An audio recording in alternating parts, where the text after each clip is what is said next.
اعوذ باللہ من الشیطان الرجیم بسم اللہ الرحمن الرحیم وَقُلْ لِلْمُؤْمِنَاتِ يَغْضُضْنَ مِنْ أَبْصَارِهِنَّ وَيَحْفَظْنَ فُرُوجَهُنَّ وَلَا يُبْدِينَ زِينَتَهُنَّ إِلَّا مَا ظَهَرَ مِنْهَا آمَنْتُ بِاللَّهِ صَدَقَ اللَّهُ مولانا العظیم۔ سورہ نور کی آیت نمبر 31 کا کچھ حصہ آپ کے سامنے تلاوت کیا گیا۔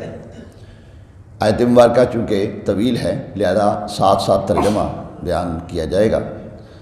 اور تفصیل کی ضرورت نہیں، آیت مبارکہ خود ہی تفصیل ہے۔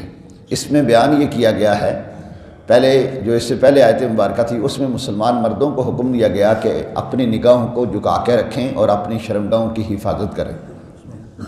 اور اب خواتین کو حکم دیا گیا ہے کہ اپنی نگاہوں کو جھکا کے رکھیں اور اپنی پارسائی کی حفاظت کریں، اور یہ بتایا گیا کہ با پردہ رہیں، اور ساتھ ہی ساتھ یہ بھی بتایا گیا کہ کن سے پردہ کرنا ضروری نہیں ہے۔ جو محرم ہیں، مثال کے طور پر والد ہے، بھائی ہے، بیٹا ہے، سسر ہے، ان لوگوں سے یعنی جن کے ساتھ نکاح کرنا حرام ہے انہیں محرم کہا جاتا ہے، اور اس کے علاوہ باقی لوگ جن سے نکاح کیا جا سکتا ہے انہیں غیر محرم کہا جاتا ہے۔ تو غیر محرم مردوں سے پردہ کیا جانا چاہیے، اسی میں انسانیت کی اور بالخصوص عورتوں کی عزت ہے اور پارسائی ہے۔ اسلام نے جس چیز کا حکم دیا اس میں ہمارے کرنے میں ہی فائدہ ہے، اور جن چیزوں سے منع کیا اس میں بچنے میں ہی ہمارا فائدہ ہے۔ تو یہ اللہ رب العالمین چونکہ انسان کا خالق اور مالک ہے، اللہ نے جن چیزوں کا حکم دیا ان کے اوپر عمل کرنا چاہیے۔ چنانچہ رب کائنات نے ارشاد فرمایا وَقُلْ لِلْمُؤْمِنِينَ يَغْضُضْنَ مِنْ أَبْصَارِهِنَّ، اور اے محبوب صلی اللہ علیہ وسلم مسلمان عورتوں کو حکم دیں کہ اپنی نگاہوں کو کچھ جھکا کے رکھیں، وَيَحْفَظْنَ فُرُوجَهُنَّ اپنی پارسائی کی حفاظت کریں، وَلَا يُبْدِينَ زِينَتَهُنَّ إِلَّا مَا ظَهَرَ مِنْهَا، اور اپنا بناؤ سنگار دکھائیں نہ مگر جتنا خود ظاہر ہو جائے، یعنی چہرہ، ہاتھ اور پاؤں ان کے یہ ظاہر ہو جائیں اگر نماز کے وقت، یا اسی طرح گھر کی چار دیواری میں کوئی عرض نہیں ہے، گھر کی چار دیواری میں اس کا باپ ہے، اس کا بیٹا ہے، اس کا بھائی ہے، تو یہ تو ظاہر ہو جائے، لیکن باقی جو بناؤ سنگار ہے وہ عام عورت ظاہر نہ کرے۔ ارشاد فرمایا وَلْيَضْرِبْنَ بِخُمُرِهِنَّ عَلَى جُيُوبِهِنَّ، اور اپنے دوپٹے اپنے گریبانوں پہ ڈالے رکھیں، وَلَا يُبْدِينَ زِينَتَهُنَّ إِلَّا لِبُعُولَتِهِنَّ، اور اپنا سنگار ظاہر نہ کریں مگر اپنے شوہروں کے لیے، اپنے خامدوں کے لیے بناؤ سنگار ظاہر کر سکتی ہیں، ان کے لیے سرما لگائیں، ان کے لیے اس وقت کے تقاضوں کے مطابق جو جو خوبصورتی وہ اختیار کر سکتی ہے اپنے شوہر کے لیے کرے، غیروں کے لیے نہیں۔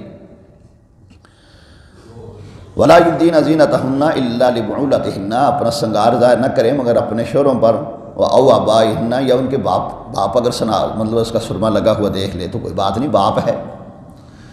او آباء بولاتہن، یا شوہروں کے باپ یعنی خامن، او ابنائہن، یا اپنے بیٹے، او ابناء بعولتہن، یا شوہروں کے بیٹے یعنی اس میں سوتیلا بیٹا، او اخوانہن، یا اپنے بھائی، او بنی اخوانہن، یا بتیجے، او بنی اخواتہن، یا اپنے بانجے، او نسائہن، یا اپنے دین کی عورتیں، یعنی ان عورتوں کے سامنے میں عورت اگر بناؤ سنگار کر کے جائے تو کوئی منع نہیں، جائز ہے، عورت کے سامنے جا رہی ہے۔ او ما ملکت ایمانہن، یا اپنی نوکرانیاں، او التابعین، یا وہ نوکر، غیر اولی الاربات من الرجال، بشرطے کہ شہوت والے مرد نہ ہوں، یعنی یہ نوکر وغیرہ بھی کم عمر بچے ہوں تو وہ گھر میں چونکہ رہتے ہیں لہذا ان سے بناؤ سنگار نہیں چھپایا جا سکتا۔ او الطفل الذین لم یظہروا علی عورات النساء، یہ وہ بچے جنہیں عورتوں کی ابھی شرم کی چیزوں کی خبر نہیں ہے، کم عمر بچے، ان کے سامنے بھی بناؤ سنگار گھر میں جو رہتے ہیں تو ہو سکتا ہے۔ فرمایا وَلَا يَضْرِبْنَ بِأَرْجُلِهِنَّ لِيُعْلَمَ مَا يُخْفِينَ مِنْ زِينَتِهِنَّ، اور زمین پر پاؤں زور سے نہ رکھیں کہ جانا جائے ان کا چھپا ہوا زیور، یعنی پاؤں میں اگر انہوں نے جانجر وغیرہ پہنی ہوئی ہے تو وہ جانجر جس کے ساتھ گھنگرو لگے ہوتے ہیں وہ پہن کے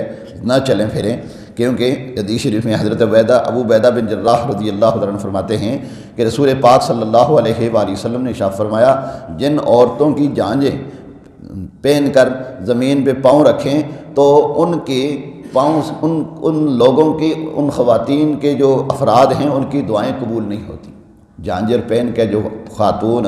اپنا بناؤ سنگار ظاہر کرتی ہے تو ان لوگوں کی دعائیں قبول نہیں ہوتی۔ اب اندازہ لگائیں اگر جانجر پہن کر چلنے پھرنے سے دعائیں قبول نہیں ہوتی تو جو سر عام بازاروں میں جناب چلیں پھریں گی، اٹھے بیٹھیں گی، آوازیں نکالیں گی، گھر سے باہر جناب ان کی آوازوں تک آئے گی تو یہ کتنا برا ہوگا۔